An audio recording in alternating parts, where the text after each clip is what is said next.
Hello बच्चों, कैसे हो? उम्मीद है आप लोग सब अच्छे से होंगे और अपना समय का सदुपयोग कर रहे होंगे। हमारा जो टॉपिक चल रहा है आपका एनसीईआरटी बहुपद क्लास 10th का, उसकी वीडियो नंबर 4 है और उससे पहले हमने 3 वीडियो अपलोड की हैं जिसमें हमने एक्सरसाइज 2.1, 2.2, 2.3 सॉल्व करके दिखाई है पूरी की पूरी, उसका कॉन्सेप्ट डिस्कस किया है और उसको आप प्लेलिस्ट में देख सकते हो जा करके, या फिर आपके पास में जो इसका डिस्क्रिप्शन होगा वीडियो का उसमें लिंक होंगे, वहाँ से भी आप देख सकते हो। आज हम इस चैप्टर की फाइनल वीडियो जो है 2.4 इसकी आज फाइनल वीडियो है, ये आखिरी एक्सरसाइज है इसकी। उसके साथ इस चैप्टर को ख़त्म करते हैं। एक वीडियो और इसकी बाद में आएगी कि पिछले 10 सालों में कितने बोर्ड में परीक्षा में क्वेश्चन इस चैप्टर से पूछे गए हैं, उसको लेकर के मैं एक वीडियो लेकर के आऊँगा। बाकी इस चैप्टर को आज हम इसे समाप्त करेंगे। चलिए बिना कोई टाइम वेस्ट किए अपना आज का काम शुरू करते हैं कि प्रश्नावली 2.4 में क्या करने वाले हैं। सबसे पहले सवाल की बात कर लेते हैं। आप लोग अपनी किताबों में देखिएगा, इस प्रश्नावली का जो पहला सवाल आपके पास में है उस कैटेगरी के सवाल मैंने एक्सरसाइज आपके पास में 2.2 में आपको कराए थे। 2.2 में आपको ये कहा गया था कि आपके पास में शून्यक और आपके साथ गुणांकों में संबंध, लेकिन उस एक्सरसाइज के अंदर क्या खास बात थी, 2.2 थी उसके अंदर हमारे पास सारे के सारे जो क्वेश्चन थे बेटा वो कौन से थे? द्विघात वाले थे। कौन से थे? द्विघात वाले थे। लेकिन आज जो एक्सरसाइज आपके पास में है 2.4, उसका जो पहला सवाल है काम वही करना है। उसमें भी आपके पास में शून्यक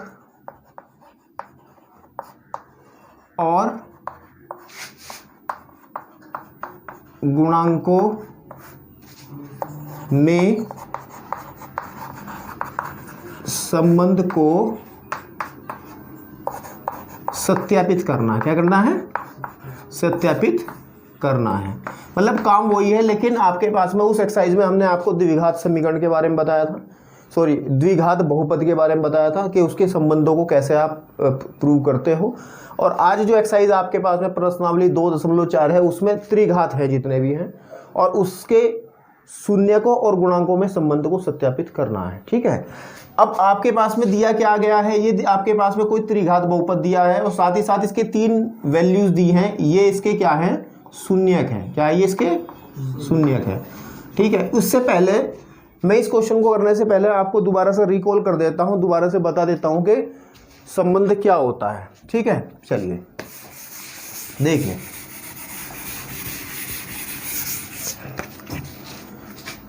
जो त्रिघात बहुपद होता है, त्रिघात बहुपद वो किस फॉर्म में होता है बेटा? वो होता है, हमने बताया था आपको पिछली वीडियो में, ax की घात 3 bx प्लस के bx square plus cx plus के d। ये हमारे पास में क्या होता है? त्रिघात बहुपद होता है। क्योंकि इसकी घात कितनी है हमारे पास में? 3 है, तो अधिकतम शून्यकों की संख्या कितनी होगी इसकी? 3। तो इसके मान लेते हैं, माना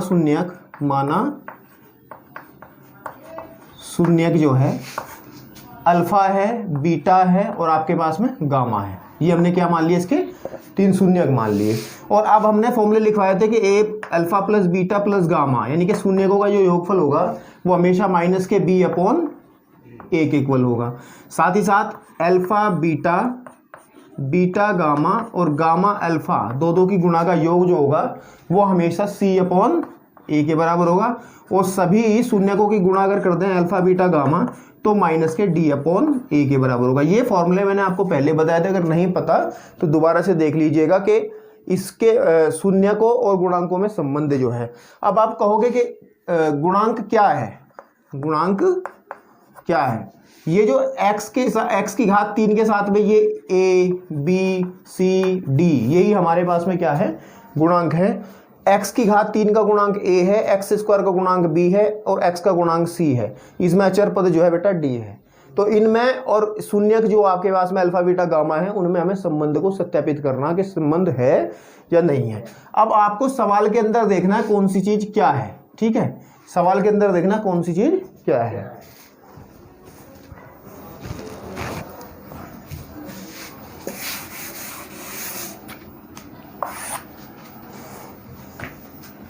चलिए जो क्वेश्चन है उस पर नजर डालते हैं। हमारे पास में 2x की घात 3 plus x square minus 5x plus 2, अगर इसकी तुलना जो है बहुपद जो हमारे पास की तुलना हम किससे कर दें? ax की घात 3 प्लस bx स्क्वायर प्लस के cx प्लस d से क्या कर दे बेटा? तुलना अगर हम कर दें तो यहाँ से a की जो वैल्यू है वो कितनी आ जाएगी 2, b की जो वैल्यू है कितनी आ जाएगी 1, c की जो वैल्यू है -5 और d की जो वैल्यू है आपके पास में 2 आ जाएगी। देख लीजिए तुलना करके, मतलब x की घात 3 का गुणांक a तो x की घात 3 का गुणांक 2, तो इसी तरीके से a की वैल्यू 2। ऐसे ही b, यहाँ x स्क्वायर का गुणांक 1 है तो यहाँ x स्क्वायर गुणांक b, यानी कि b की वैल्यू 1। इन दोनों बहुपदों की हमने क्या की है, तुलना की है। अब जो साथ में दी गई चीजें हैं, ये वाला जो मटेरियल दिया है, इसमें क्या है कि ये तो पहले वाला अल्फा हो जाएगा क्योंकि शून्यक है, ठीक है। दूसरा क्या है हमारे पास में बीटा है, और तीसरा क्या है मेरे पास में गामा है, गामा -2 है। तो अब आपके पास में इन संबंधों को सत्यापित करना है जो आपके सामने मैंने अभी बना करके दिखाए हैं। पहले इसको देखेंगे, फिर इसको देखेंगे, फिर इसको देखेंगे, तीनों को हम सत्यापित करेंगे एक एक करके, ठीक है। तो सबसे पहला संबंध क्या है हमारे पास, वो है alpha plus beta plus gamma is equal to -k/b/a। तो इसमें सबसे पहले इसका एक पक्ष ले लो आप कोई भी, जैसे हम इसकी लेफ्ट हैंड साइड ले लें बेटा, लेफ्ट हैंड साइड क्या है, alpha plus beta plus gamma, यही तो है ना। तो वैल्यू रख दीजिए आपको, क्योंकि सारी चीजें पता है इसमें, A B C D alpha beta gamma सब चीजें आपको पता है, सिर्फ रखना है। तो अल्फा की वैल्यू 2 प्लस बीटा की वैल्यू, सॉरी अल्फा की वैल्यू 2 नहीं होगी, 1/2 प्लस 1 और ये है -2, ठीक है। तो जब इसको हल करेंगे आप, एलसीएम ले लेंगे इसका 2, ठीक है। तो 1 + 2 -4, बात समझ में आई। तो जब इसको हल करेंगे -1/2 ये आपके पास में आ जाएगा, कितना आ जाएगा -1/2, ठीक है। यानी कि ये इसकी क्या आई, लेफ्ट हैंड साइड आई। इसी तरीके से हम इसकी क्या निकालेंगे बेटा, इसको रफ कर देते हैं, यहाँ पे नोट कर लीजिएगा इसको। इसकी कौन सी साइड निकाल रहे हैं हम, राइट हैंड साइड। और राइट हैंड साइड में क्या हिस्सा है, ये वाला है, यानी कि आपके पास में -k/b/a। बेटे b की वैल्यू कितनी है, 1 है, तो यानी कि -1/a की वैल्यू कितनी है, 2 है। देखिए ये भी -1/2 आया और ये भी -1/2 आया। इसका मतलब हमारे पास में क्या हो गया कि लेफ्ट हैंड साइड जो है वो किसके बराबर है, राइट हैंड साइड के। यानी कि आपके पास में इसके इस बहुपद के शून्यांक तथा गुणांकों में संबंध हमने सत्यापित कर दिया। 3 संबंध होते हैं, मैंने एक सत्यापित किया है, दूसरा क्या होता है, दूसरे वाला भी कर देते हैं, वो होता है अल्फा बीटा, बीटा गामा और गामा अल्फा बराबर c/a, ठीक है। इसमें भी यही करेंगे। आप क्या करेंगे, सबसे पहले इसकी लेफ्ट हैंड साइड ले लेंगे बेटा, लेफ्ट हैंड साइड बनेगी अल्फा बीटा, बीटा गामा और गामा अल्फा, ठीक है। तो इसमें वैल्यूज रख लेंगे आप बेटे। अल्फा की वैल्यू कितनी है, 1/2 है, बीटा की वैल्यू कितनी है, 1 है, प्लस बीटा की वैल्यू 1 है और उसकी वैल्यू -2 है, ये सब लिखा है यहाँ पे, ठीक है। इसी तरीके से आपके पास में गामा कितना है, गामा की वैल्यू -2 है बेटा, और अल्फा की वैल्यू कितनी है, 1/2 है। इसको आप हल कर लीजिएगा तो कितना आ जाएगा, ये तो 1/2 ही रहेगा, ये -2 आ जाएगा, माइनस ये 2 × 2 ये -1 आ जाएगा। आपको समझ में आ रहा होगा, ठीक है। तो जब इसको बेटा सॉल्व करेंगे तो 1/2 -3, या फिर एलसीएम लेंगे 2 × 6 में से 1 जाकर कितना बचेगा, -5/3, -5/3 आपके पास में। ये कौन सी साइड आई बेटा, इसकी लेफ्ट हैंड साइड आ गई। अब आपको क्या निकालनी है, इसकी राइट हैंड साइड। यहाँ निकाल दे राइट हैंड साइड। इसकी राइट हैंड साइड क्या बनेगी, क्या है right hand side, c/a। What is c हमने निकाल रखा -5 और a क्या है बेटा हमारे पास में 2 है। देखिए आप 2 है ना, तो आपके पास में /2। अब देखिए लेफ्ट हैंड साइड कितना आया इसका, -5/2 और राइट हैंड साइड क्या आया, -5/2। इसका मतलब right hand side equal to किसके आ गया, लेफ्ट हैंड साइड के, ठीक है। तो ये संबंध भी हमने सत्यापित कर दिया, ठीक है। अच्छा, सॉरी ये आपके पास में 2 ही रहेगा, ठीक है। कैलकुलेशन जो है, क्योंकि एलसीएम आपके पास में जब इसका एलसीएम लेंगे बटे में 2 है तो ये 2 ही आएगा। तो कहने की बात यह है कि 5/2 और 5/2 दोनों साइड हमारी बराबर आ गई। इसका मतलब ये संबंध भी हमने सत्यापित कर दिया। इस जो हमारे पास में जब पहला जो है पहला क्वेश्चन है, जितने भी इसके क्वेश्चन है वो सारे इसी तरीके के सवाल हैं, आप लोगों को सारे ऐसे ही करने हैं। एक संबंध हो रहा है क्या, क्योंकि 2-3 संबंध होते हैं ना इसमें, त्रिघात में 3 संबंध होते हैं, तीसरे को भी हम क्या करते हैं, सत्यापित करते हैं। ठीक है, तीसरा संबंध क्या होता है बेटा, तीसरा संबंध जो होता है वो होता है क्या कि अल्फा बीटा गामा होता है माइनस के d/a के बराबर। ठीक है, तो बेटा इसमें भी आप लेफ्ट हैंड साइड ले लीजिएगा इसका, अल्फा बीटा गामा। अल्फा की वैल्यू क्या निकाली थी हमने अभी, सॉरी वो लिखा था पूरा रफ हो गया, कोई बात नहीं, ये रखी है अल्फा बीटा की वैल्यू, अल्फा बीटा और गामा। तो अल्फा कितना है 1/2 गुणे 1 गुणे माइनस का 2, बिल्कुल ठीक है, ये 2 से 2 कैंसिल आउट हो जाएगा बेटा, हमारे पास माइनस का 1 निकल करके आ जाएगा। अगर हम बात करें माइनस के d/a, माइनस के d/a यानी कि ये कौन सी साइड है, राइट हैंड साइड बेटा आपके पास में, तो d की वैल्यू कितनी बनेगी, ये वाली जो वैल्यू होगी वो d की वैल्यू होगी, है ना, d/a, a क्या है माइनस का d/a, a क्या है बेटा 2, अभी हमने लिखा था अब रफ कर दिया वो, तो उसमें a b c की वैल्यू अलग अलग रख दी थी, 2 एकम 2 तो माइनस का a, तो देखिए ये भी -1 है और ये भी -1 है, तो उसमें भी लिख देंगे कि right hand side equal to किसके है, लेफ्ट हैंड साइड के है, तो इसका मतलब ये संबंध भी क्या हो गया, सत्यापित हो गया। तो मेरा कहने का मतलब ये है कि जो मैंने जिस तरीके से सारे संबंध आपके सामने सत्यापित करके दिए हैं, इसी तरीके से क्वेश्चन नंबर 1 में सारी की सारी त्रिघात समीकरण है, सॉरी त्रिघात बहुपद हैं, उन सबको लेकर के आप सारे इसी तरीके से रिलेशन जो है सत्यापित करें। और इम्पोर्टेंट क्वेश्चन है क्योंकि आता भी है एग्जाम में। ठीक है, एक्सरसाइज आपको दोबारा से फिर बता देता हूँ, 2.4 NCERT क्लास 10th की बात कर रहे हैं, बहुपद वाले पार्ट की। किसी के पास किताब ना हो तो मैं इस वीडियो के डिस्क्रिप्शन में एक लिंक दे रहा हूं जिसके अंदर NCERT की सारी किताबों की PDF आपको उपलब्ध हो जाएगी।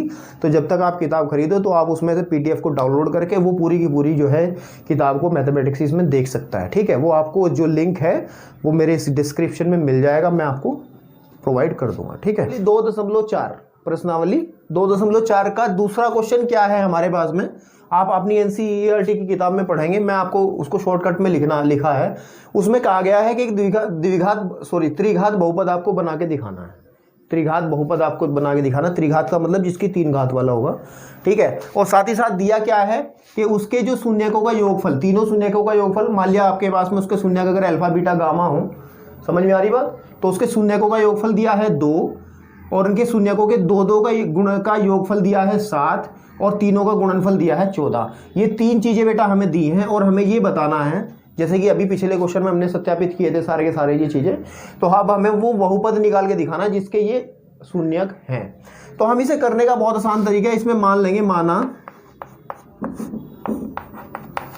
त्रिघात बहुपद, त्रिघात बहुपद वो आपके पास में क्या है, वो है ax की घात 3 plus bx plus cx plus के d, ये होता है हमारे पास में कौन सा, त्रिघात बहुपद। ठीक है, ये हमारे पास में क्या, त्रिघात बहुपद। ठीक है, अब हम इस त्रिघात बहुपद को ज्ञात करने के लिए हमें किसकी वैल्यूज चाहिए बेटा, a चाहिए, b चाहिए, c चाहिए और d चाहिए, और वो हम इनकी सहायता से आराम से निकाल लेंगे। ठीक है, क्योंकि हमको पता है, चूंकि हमें पता है कि alpha plus beta plus gamma बराबर किसकी होता है, इस त्रिघात बहुपद के हिसाब से वो होता है माइनस के b/a के बराबर। लेकिन हमें दिया गया क्या है, ये किसके बराबर दिया गया है, 2 के बराबर दिया गया है। किसके बराबर दिया गया है, 2 के बराबर दिया गया है, बिल्कुल सही बात है। साथ ही साथ हमें जो दिया गया है अल्फा बीटा, बीटा गामा और गामा अल्फा बेटा कितना दिया है, वो हमें -7 दिया है, लेकिन इस फॉर्मूले के हिसाब से क्या होता है ये बेटा, c/a बराबर किसके दे दिया गया, हमें -7 दे दिया गया। बिल्कुल ठीक बात है। तीसरी चीज और है alpha beta gamma, alpha beta gamma ये होता है -d/a और ये दिया गया कितना बेटा, -14। ठीक है, हो गया बस काम। अगर मैं इसके बटे 1 मान लूं, इसके बटे 1 मान लूं और इसके भी बटे 1 मान लूं, तो यहां से अगर मैं तुलना करूं तो बेटे b की वैल्यू कितनी आ जाएगी, देखो -b की वैल्यू इस वाले संबंध से देखें, -b बराबर किसके आ जाएगा, 2 के बराबर आ जाएगा, क्योंकि a बराबर 1 है, a बराबर 1 है, a बराबर 1 है हर एक पद में। तो आपके पास में b = 2, तो b की वैल्यू आ जाएगी -2, एक वैल्यू निकाल दी हमने। ठीक है, उसके बाद में क्या है, सी अपॉन ए, सी अपॉन ए, सी अपॉन ए की जब इस वाली कंडीशन से हम देखें ए बराबर 1 है और सी बराबर कितना है -7, तो सी बराबर कितना आ जाएगा -7। ये भी वैल्यू हमने निकाल दी। ठीक है, अब इस वाली कंडीशन से बेटा देखा जाए तो ए बराबर तो 1 है ही, और माइनस के डी बराबर किसके है -14, माइनस से माइनस कैंसिल आउट, तो डी की वैल्यू कितनी आ जाएगी 14। अब हमने सारी चीज़ें निकाल ली, और साथ ही साथ ए की वैल्यू तो आपको पता ही है कितनी है स्टार्टिंग में ही, ए इज इक्वल टू 1। इन संबंधों से तुलना करके वैल्यू निकाल ली। -b equal to 2, a equal to 1, देखो ये सारी वैल्यू वहां से निकली है इस इन संबंधों के हिसाब से। तो अब आपके पास में बेटा a भी है, b भी है, c भी है और d भी है। तो अब हम क्या करना है, आपको बस इसमें रख देना है, आपका त्रिघात बहुपद तैयार है। तो त्रिघात बहुपद क्या बनेगा, त्रिघात बहुपद जो बनेगा वो बनेगा ax की घात 3, यानी कि x की घात 3, क्योंकि a की वैल्यू 1 है, प्लस b की वैल्यू -2x², बिल्कुल ठीक है, प्लस का c कितना है -7x, और माइनस का d प्लस का 14। तो ये आपके पास में क्या आ जाएगा बेटा, इसका आंसर आ जाएगा। तो यही वो त्रिघात बहुपद है जिसके जो मूलों का जो संबंध दिया गया था, जो जीरोज में संबंध दिया गया था, वो ये दिया गया था। ठीक है, मैं समझता हूँ समझ में आया होगा इसको भी। एक बात विशेष ध्यान दें, जब भी इन सवालों को आप करें तो एनसीईआरटी किताब सामने जरूर रखें और क्वेश्चन की लैंग्वेज जरूर पढ़ लें एक बार कि कहा क्या, क्योंकि मैं इसमें पूरी लैंग्वेज नहीं लिख रहा हूँ। ठीक है, उसमें लैंग्वेज जब आप पढ़ेंगे तो उसमें आपको समझ में आएगा कि करना क्या है। ठीक है, क्योंकि अगर आप ऐसे ही इसको देखते जाएंगे वीडियो को और सवाल, तो आपको जब सवाल सामने आएगा तो आपको पहचानने में दिक्कत होगी। तो किताब से सवाल को जरूर पढ़ लें। साथ ही साथ मैं फिर कह रहा हूँ आपको, अगर किताब नहीं है तो डिस्क्रिप्शन में लिंक है, वहाँ से डाउनलोड आप लोग कर लेंगे PDF फाइल के रूप में। अब इसी एक्सरसाइज का एक तीसरा सवाल हमारे पास में है। इस तीसरे सवाल को करने से पहले मैं एक चीज़ और बता दूँ, इसमें जो क्वेश्चन नंबर 4 आएगा, इस एक्सरसाइज का जो क्वेश्चन नंबर 4 आएगा वो क्वेश्चन नंबर 3 के बराबर होगा। जो जैसे कि मैंने क्वेश्चन नंबर 3 कराया था एक्सरसाइज 2.3 में, आपके पास में 2.3 का पूरा जो है, आप प्लेलिस्ट में जाके देख सकते हैं कि क्वेश्चन नंबर 3 मैंने सॉल्व कराया था। बिल्कुल इसी का भाई है, बिल्कुल सेम टू सेम जो करने का तरीका 3 का था वही 4 का। तो मैं इस वीडियो के अंदर क्वेश्चन नंबर 4 इस एक्सरसाइज से नहीं कराऊंगा क्योंकि वो सेम है। अगर कोई दिक्कत आती है तो आप कमेंट में बताएं। उसके बाद में ये क्वेश्चन है, इसको भी अच्छा क्वेश्चन है, इंपॉर्टेंट क्वेश्चन है, तो इसको भी कर लेते हैं। उसने कहा कि त्रिघात बहुपद है आपके पास में कि x की घात 3 माइनस के 3x² प्लस के x प्लस के 1 के शून्यक जो है बेटा वो a माइनस b, a और a प्लस b है। शून्यक मतलब इसके कितने शून्यक होंगे, त्रिघात तो 3 शून्यक होंगे। तो ये पहला शून्यक है, ये दूसरा शून्यक है और ये तीसरा शून्यक है। इसको हम कहते हैं अल्फा है, ये हमारा बीटा है और ये हमारा गामा है। ठीक है, तो हमें ऐसी टेक्निक लगानी है ताकि ABC के मान निकल जाएं। बहुत आसान क्वेश्चन है। मैं आपको बता दूं, चूंकि हमें पता है कि alpha plus beta plus gamma किसके बराबर होता है, किसके बराबर होता है बेटा, माइनस के b अपॉन a। ये फॉर्मूला मैंने बताया था आपको आज भी वीडियो के स्टार्टिंग में और वीडियो नंबर 2 में भी बताया था। गुणांकों और शून्यकों में संबंध वाली बात है ना।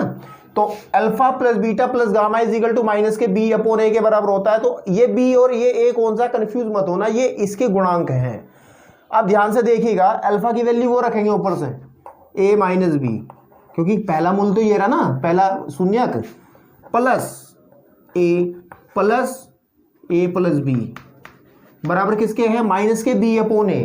माइनस के b का मतलब है ये वाला जो पद है माइनस के 3।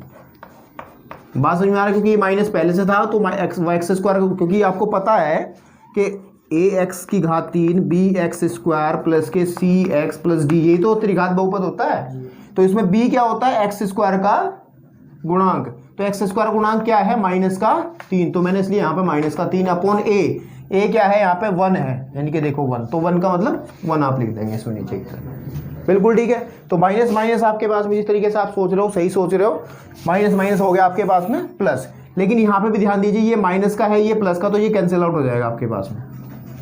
बचेगा क्या, 1 2 3, 3a इक्वल टू बेटा आ जाएगा 3, क्योंकि माइनस माइनस प्लस। या फिर a को जब हल करेंगे तो a 3/3 यानी कि 3 एकम 3, तो a की जो वैल्यू है बेटा वो निकल के आ जाएगी 1। समझ में आई बात। बस सिर्फ हमें किसकी वैल्यू चाहिए, किसकी वैल्यू चाहिए, b की वैल्यू चाहिए। अब b की वैल्यू निकाल लेते हैं। एक संबंध और ट्राई कर लीजिए आप। वो संबंध क्या ट्राई कर लेते हैं हमने एक तीसरे वाला पढ़ा था कि अल्फा बीटा गामा माइनस के d अपॉन a, ये फॉर्मूला पढ़ा था ना, बिल्कुल ठीक है।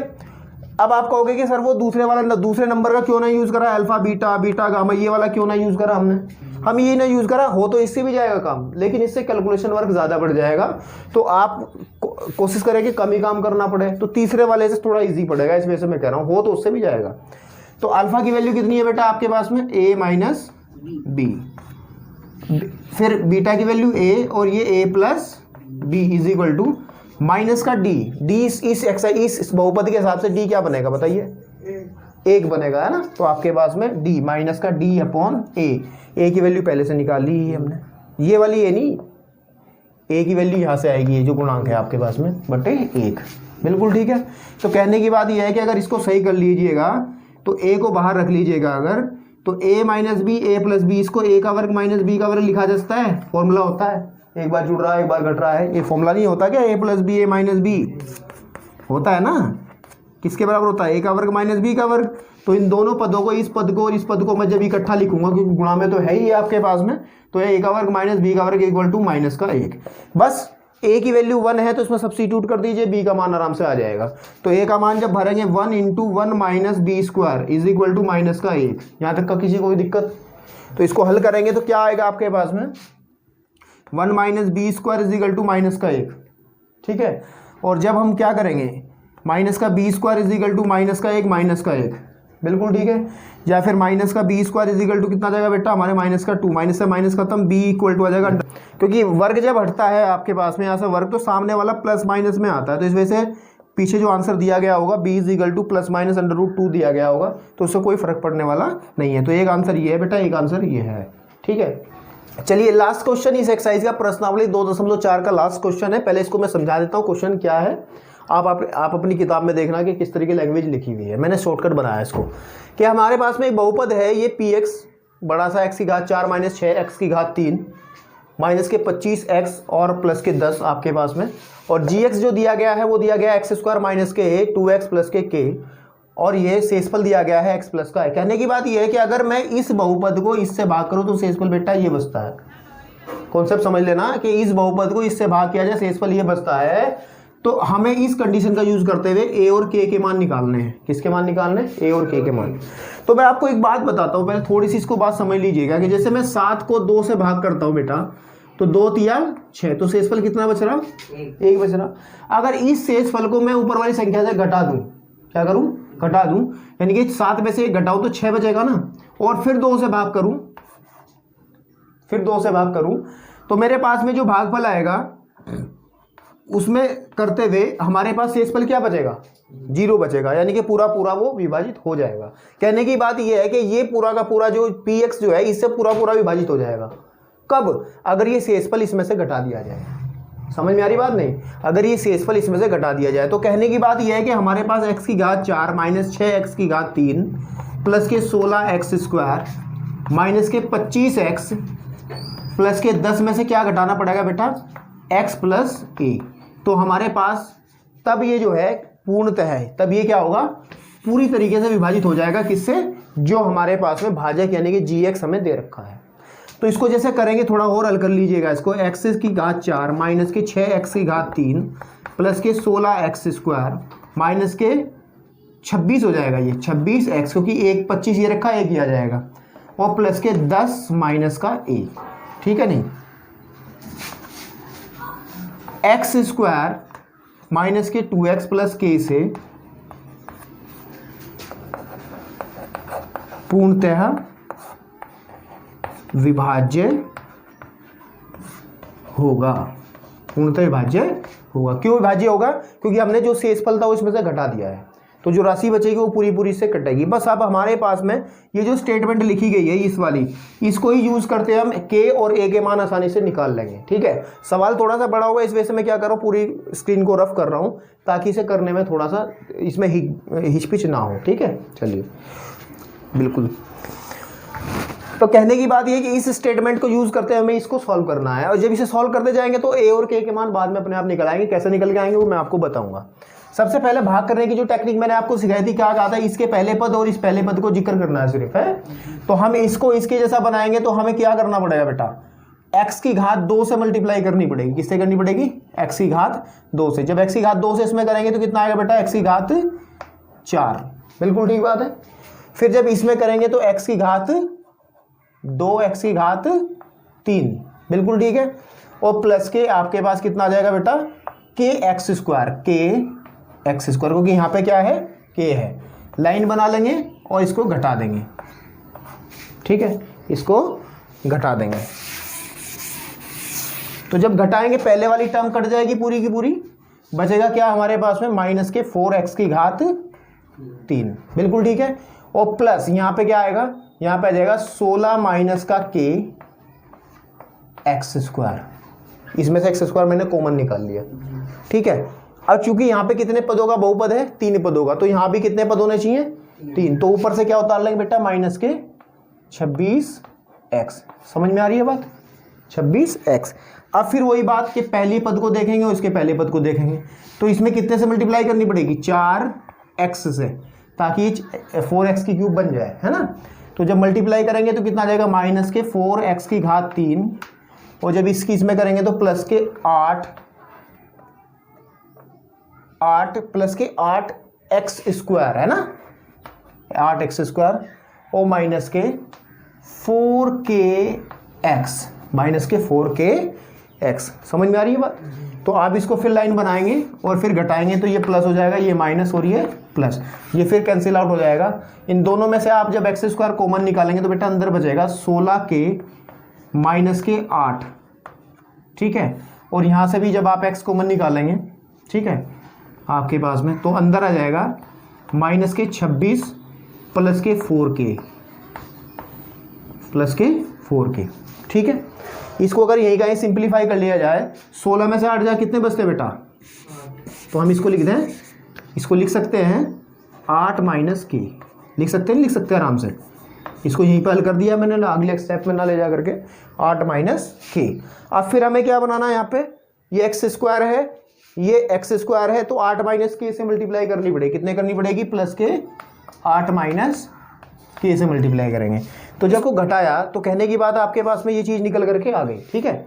अब हमें क्या करना है, इसके पहले पद को इसके पहले पद, इसके पहले पद का कितने से मल्टी, 8 माइनस के से करनी पड़ेगी। तो जब करेंगे तो एक्स स्क्वायर इंटू 8 माइनस के, तो ये आ जाएगा बेटा हमारे पास में, और ये माइनस का है तो माइनस का 2x इंटू 8 माइनस के, ध्यान से देखिएगा, और प्लस का k इंटू, प्लस का k इंटू 8 माइनस के, ये आपको समझ में आ रहा होगा। अब लाइन बनाइए इसमें, ठीक है।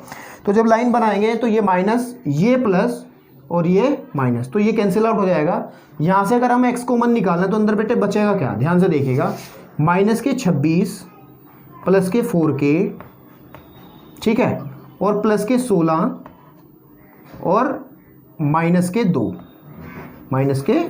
2, आपके पास में। और बेटा ये क्या आएगा यहाँ पे, ध्यान से देखिएगा, इसको थोड़ा नीचे लिख लेते हैं, प्लस का 10a माइनस के इंटू 8 माइनस के, बस इतना काम इसमें करना था।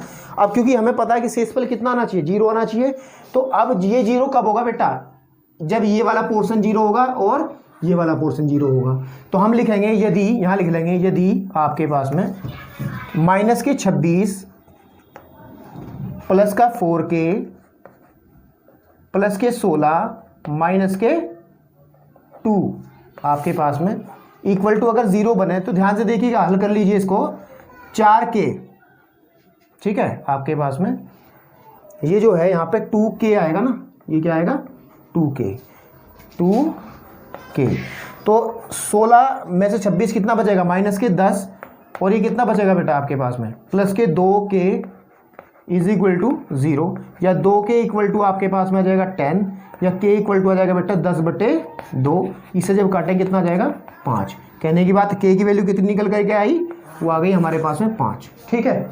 अब जो है हम इस वाले हिस्से को ले लेंगे, कितना, 10 माइनस a माइनस का k इंटू 8 माइनस का k इक्वल टू 0। तो k की वैल्यू जब इसमें रखेंगे तो 10 माइनस का a माइनस के 5 इंटू 8 माइनस 5 इक्वल टू 0। इसको जब हल करेंगे तो 10 माइनस का a माइनस 3 बचेगा, 3 पंजे 15 इज इक्वल टू 0 आपके पास में, इज इक्वल टू 0। और वो भी कैसा, अब कितना बचेगा यहाँ पे, माइनस का a माइनस का 5 बचेगा इज इक्वल टू 0। जब इस 5 को उधर ले जाएंगे तो माइनस का a इज इक्वल टू 5, या a की वैल्यू कितना आ जाएगा, माइनस के 5। तो ये वैल्यू आ गई आपकी किसकी, a की। तो हमारे पास में k इज इक्वल टू 5 और a is equal to minus का 5 निकल करके आएगा। ज़्यादा है, बाकी इसमें है कुछ नहीं, ठीक है। अगर आप अच्छे से समझे हुए तो सवाल समझ में आसानी से आ जाएगा। थोड़ी सी इसमें मिस्टेक हो सकती है, आप लोग ध्यान रहें, इसको करते समय मिस्टेक होने के चांसेस हैं, क्योंकि थोड़ा सा सवाल कैलकुलेशन में थोड़ा फैला हुआ है। बाकी इसमें और कुछ नहीं है। मैं समझता हूँ आज के जितने भी क्वेश्चन हैं आप लोगों को अच्छे से समझ में आए होंगे, और क्वेश्चंस को जो है आप बार बार करें ताकि इस एक्सरसाइज को भी अच्छे से कर लें, ठीक है।